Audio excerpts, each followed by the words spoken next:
শুভ সকাল আমার প্রিয় বন্ধুরা, তোমরা সবাই কেমন আছো? আশা করছি তোমরা সবাই খুব ভালো আছো। দাদনামারা ছোট্ট একটা গ্রাম থেকে আমি পূজা তোমাদের সবাইকে স্বাগত জানাচ্ছি পূজার ব্লগ চ্যানেলে। সকালবেলা ঘুম থেকে উঠতে দেখো হাঁটতে বের হয়নি, ভাবলাম কিছু জামা কাপড় আছে সেগুলো আমি আগে সার্ফ দিয়ে ভিজিয়ে রাখি। তো আজকে হাঁটতে যাওয়া মনে হবে না, কারণ ঘরের কাজকর্ম রয়েছে। ঘুম থেকে উঠতে অনেকটা দেরি হয়ে গিয়েছে, কারণ রাতে গরমের জন্য একদম ঘুমই হয় না, কারণ ঘরের মধ্যে এতটাই গরম, মানে দুটো পাখা চালিয়েও একদম ঘুমাতে পারিনি। তাছাড়া দেখো সকাল থেকে ঘুম থেকে উঠেই মানে সন্ধ্যা পর্যন্ত আমার একদম এই গরমে একটানা কাজ করে যেতে হবে, একদম কিন্তু একটু রেস্ট করতেও পারবো না। ভাত খেতে খেতে প্রায় অনেকটা সময় দেরি হয়ে যায়। বিশেষ করে সারাদিন আমি দোকানে তো টাইমটা মানে সারাক্ষণ দিয়ে বসে থাকতে হয়, ঘরের কাজকর্ম তার সাথে সাথে মানে ঘরের কাজকর্মগুলো করতে হয়। আমাকে সাহায্য করার মতো কেউ নেই। বরমশাইয়ের কাজে আমি সাহায্য করে থাকি, কিন্তু বরমশাই এমনই মানুষ, কিন্তু আমাকে কোনো কাজেই সাহায্য করে দিতে চায় না। জানি না কেন, দুজন দুজনের পাশে থেকে কিন্তু সংসারের দায়িত্ব নিয়ে বসে আছে, কিন্তু তার সত্ত্বেও কিন্তু ওর যেটা কাজ মানে সেই কয়েকটা কাজকেই করবে, মানে গোনাগুনি কাজ ছাড়া একটুও কোনো কাজ একটা এক্সট্রা করতে চায় না। আর এই গরমে আমাদের থেকে বেশি মানে বরমশাইয়ের বেশিই কষ্ট হয়। তো কিছু করার নেই, সমস্ত কিছু মিলিয়ে মেয়েদের জীবন এই গরমে। আর সকাল থেকে ঘুম থেকে উঠেই না আমার শরীরটা ভীষণ খারাপ করছে, জানি না কেন। মানে কোনো কাজ করারও ইচ্ছা নেই, দোকানে একদম বসতে পারছি না। তার জন্য দেখো সকাল 6:30টার মধ্যেই আমার স্নান কমপ্লিট হয়ে গিয়েছে।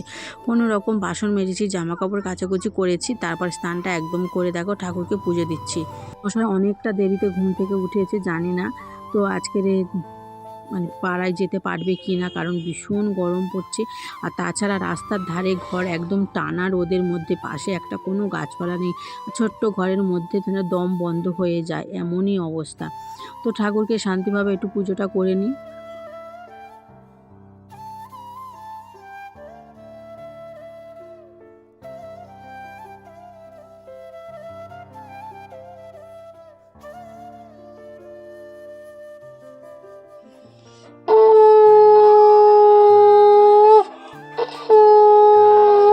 তো করলাম, মেয়ে কিন্তু ঘুম থেকে ওঠেনি বলে সকালবেলার বিছানাটা মানে ঝেড়ে পরিষ্কার করা হয়নি। এখন দেখো আমি ঝেড়ে কিন্তু পরিষ্কার করে নেবো। বিছানার চাদরটা যত ভালোভাবে পাতি না কেন, জানি না কেন বিছানার চাদরটা এত গুড়িয়ে যায়। মানে প্রত্যেক দিন দিনে 3বার করে কিন্তু আমি বিছানাটা কিন্তু পরিষ্কার করে থাকি। একটা চাদর 2 থেকে 3 দিন থাকে, তারপর আমি কিন্তু তুলে পরিষ্কার করে নিই। আমার বিছানার চাদর দুটো, তো একটা মানে পাল্টে পাল্টে আমি পেতে থাকি। তো ভালো বিছানার চাদরও নেই। স্বামী স্ত্রী দুজনারই সংসার, কিন্তু কি বলতো, স্বামীরা এই যে বিছানা চাদর থেকে শুরু করে এগুলো কিন্তু মেয়েদেরই কাজ, কারণ ওরাই করেই থাকে। তা প্রত্যেকটা বিছানা চাদর থেকে শুরু করে সবই কিন্তু আমিই কিনে থাকি। এমনকি তো নিজের গুছানো পয়সায় দিয়ে কিন্তু আমি এগুলো সমস্ত কিছু কিনে থাকি। কোনো কিছু কেনার কথা বললে বরমশাই বলবে এটা কিনতে হবে না, বাজার থেকে আনবো, এটা ভালো না ওটা ভালো না করে মানে আমাকে শান্ত করিয়ে দেয়, কোনো জিনিস কিনতে দেয় না। তো এই চাদরগুলো অনেক দিনের চাদর, জানো তো, বিছানাটায় আমি মানে পেতেছি। আর এই চাদরগুলো যেহেতু সুতির চাদর, বিছানায় কিন্তু এই গরমের সময় বিশেষ খুব আরামদায়ক। আর কি বলতো, যে কটন বা কোনো সিল্কের ধরনের এক ধরনের চাদর আছে, সেই চাদর থেকে সুতির মতো আরাম কিন্তু কোথায় পাওয়া যাবে না। এটা আমারই ভাবনা, কারণ কটনের চাদর অনেকেই পাড়ায় আসে মানে 200, 250, 300 টাকার মধ্যে, কিন্তু দেখো সুতির চাদরের মতন যত কটন হোক না কেন আরামদায়ক কিন্তু হয় না। কারণ সুতির চাদর যেভাবে তুমি পেতে রাখবে সেইভাবেই কিন্তু মানে পাতাটা থাকবে, কিন্তু কটন হোক আর যাই হোক, কিন্তু ঘামের সময় যেন গায়ে একদম জড়িয়ে যায়, এরকমই অবস্থা। তো এখানে দেখো কিছু জামা কাপড় কালকে কেচেছিলাম, সেগুলো কিন্তু তুলে আনার পর একদম কিন্তু ভাঁজ করতে সময়ই পাইনি, কারণ ওই যে দোকানে থাকি, তারপর আর ভালো লাগে না কাস্টমার সামলে, তারপর আবার রাজস্বীকে খাওয়ানো। আর বিশেষ করে রাজস্বী যত বড় হচ্ছে আরও বেশি কিন্তু মানে বদমাইশ করছে, মানে প্রত্যেকটা বিষয়ে কোনো একটা কথা শুনতে চায় না। জোর করে ব্রাশ করিয়ে দিতে হয়, জোর করে খাইয়ে দিতে হয়, জোর করে স্নান করাতে হয়, এক ডাকে কিন্তু সারা একদমই দিতে চায় না। যে কাজটা করতে মানা করি সেই কাজটাই করে থাকি, একদম কিন্তু মাদের কথা একদমই কিন্তু শুনতে চায় না। তো এখন দেখো ওকে আমি বললাম বাইরে তোমাকে ব্রাশ দিয়েছি, তুমি ব্রাশটা করে নাও, ও কিন্তু একদমই করতে চাইছে না। তো এখন আমি ওকে সকালবেলা দেখো স্নান হয়ে গিয়েছে, কিন্তু তাও দেখো এত গরম, মানে সকালবেলায় গরম দিচ্ছে। স্নান করে আসার পর তো সমস্ত কাজ কমপ্লিট হয়ে গিয়েছে। আজকে জামা কাপড় কাচা, বাসন মাজা সবই, ঠাকুরকে পুজো দেওয়া সবই। তো আজকে বৃহস্পতিবার, কিন্তু ঠাকুরকে পুজো দিলাম, একটাও ফুল দিতে পারলাম না। দেখো বিছানাটাও গুছিয়ে নিয়েছি, আর এই দেখো কতটা ঘাম। কালকের থেকে বাসন মেজে রেখেছি, এটা তো সকালবেলা মেজেছি, এগুলোও গুছানো হয়নি। এখানে কতটা বাসন, এগুলোও গুছানো হয়নি। তো এখন সব ওইটার মধ্যে সব গুছিয়ে নেব।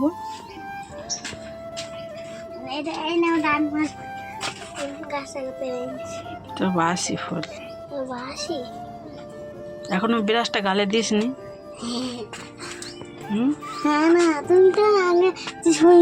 প্রায় 1 ঘন্টা হাঁটাহাঁটির পর তারপরে দেখো ব্রাশটা করেছে, তাও জোর করিয়ে আমি ওকে মুখও ধুয়ে দিয়েছি। তো কী বলবো, সকালবেলা কি খাবে ওর একটা বিশেষ ঝামেলা। তো দেখো সকালবেলা শসা পেঁয়াজ ঝুরি ভাজা দিয়ে একটা মুড়ি মাখিয়েছি, বরমশাইকে দিয়ে এসেছি, আর আমরা দুজনে খেয়ে নেবো। এই গরমে মুড়ি পর্যন্ত খেতে ভালো লাগছে না। মুড়ি খেতে খেতে দেখো গ্লুকন্ডি গুলে নিয়েছি 1 গ্লাস ঠান্ডা জল দিয়ে, সেটাই দেখো খাচ্ছি। আর মেয়েকে জোর করে কিন্তু মুড়ি খাওয়াচ্ছি, একদম ও খেতে চাইছে না। ওকে আমি বকে দেখো বললাম হাতে তুলে তুমি খাবা কিন্তু শেখো। একদমই মুড়ি থেকে সমস্ত কিছু শুরু করে কিন্তু আমাকে কিন্তু খাইয়ে দিতে হয়। এটার ফলে কি বলতো, ও একদম নিজে হাতে তুলে খাওয়া কিন্তু একদমই শিখতেই চাইছে না। আর এই দেখো মেয়ে আবদার করছিল বলে মার কাছ থেকে দেখো এই গ্লুকন্ডিটা কিনে নিয়ে এসছে।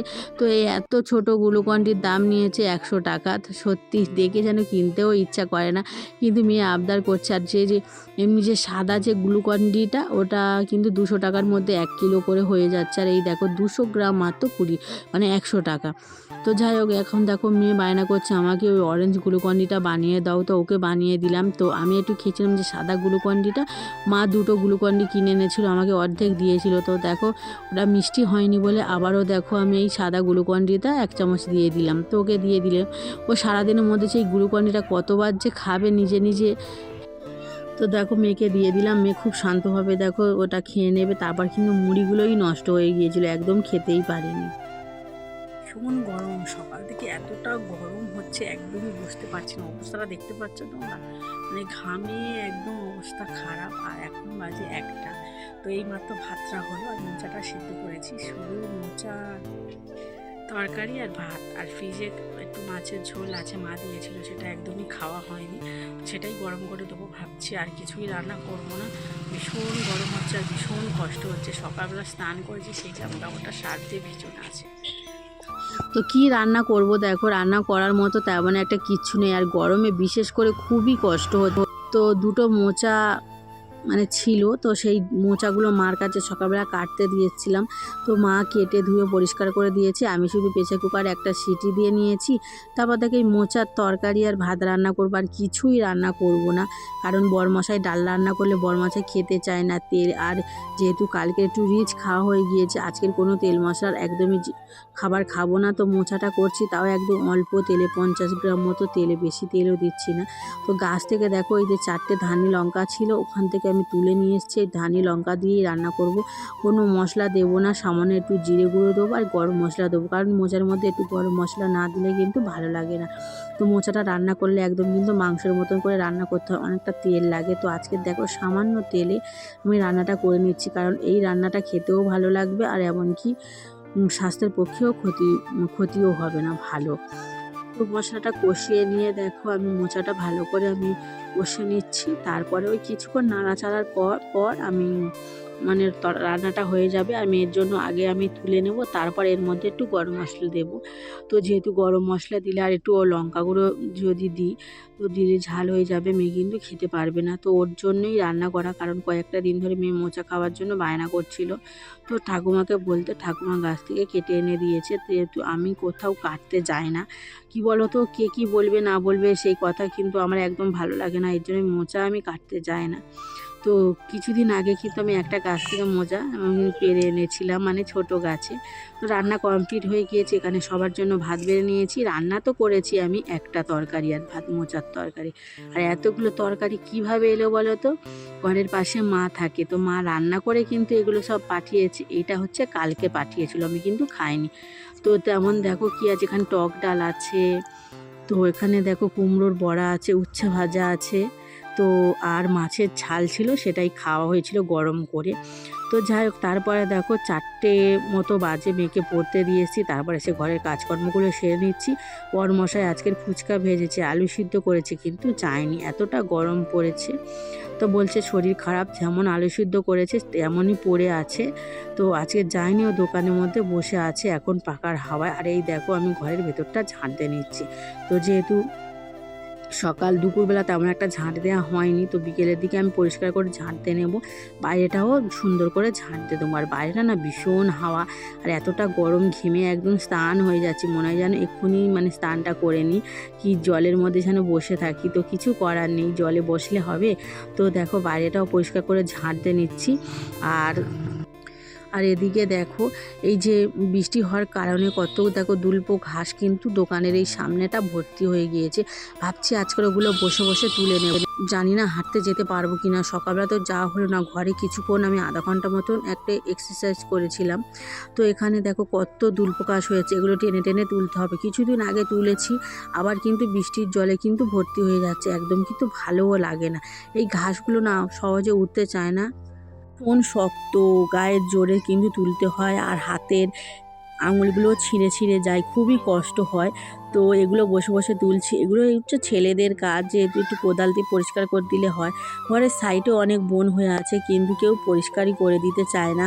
যখনই আমি সময় পাই তখনই করি। অনেকবার বলার পর বরমশাই একবারই দিয়েছিল, 1 বছর পর একবার। তো তোমরা ভেবে পাচ্ছ, একবারই দিয়েছিল, তো দিতেই চাইছে না। দেখো ওখানে বসে বসে ফোনই দেখছে। তো কি একটা কথা বলছিলাম ওকে। তো যাই হোক দেখো আবারও দেখো ঘরের মধ্যে ঢুকে গেল। তো তারপর দেখো আমি বনগুলো ভালো করে পরিষ্কার করে নিচ্ছি, তারপর আবার ঝাঁটতে দেবো পরিষ্কার করে। আর এই সময়টা না মানে ভীষণ সুন্দর একটা হাওয়া দেয়, কাজ করতেও বেশ এনার্জি লাগে, আর মনটা বেশ ভরে যায়। ভাবছি সন্ধে হয়ে যায়, তাও কিন্তু আমি হাঁটতে বের হব। তো চলো এগুলো পরিষ্কার করে নিই, তারপরে আবার দেখা হচ্ছে তোমাদের সাথে।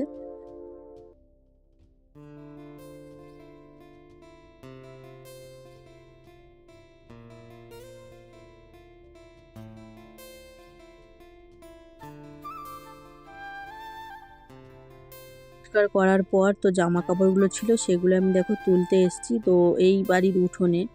তো এখানে নিচে যে তারগুলো আছে সেখানেই জামাকাপড় দিয়েছিলাম, সেই সকালবেলা দিয়েছিলাম। খুব একটা রোদ পড়ে না এখানে, যেহেতু এখানে গাছ আছে চারিদিকে, ছাওয়া ছাওয়া। সকালে দিলে তো সারাদিন একদম শুকনো হতে সময় লাগে, বিশেষ করে তো শীতের সময় একদমই শুকনো হতে চায় না। তো জামা কাপড়গুলো কোনো রকম সোফার ওপর রেখে দেখো হাঁটতে বেরিয়ে গিয়েছি। সবাই কিন্তু হেঁটে বাড়ি ফিরে আসছে, আর আমাদেরকে সবাই তাকিয়ে দেখছে।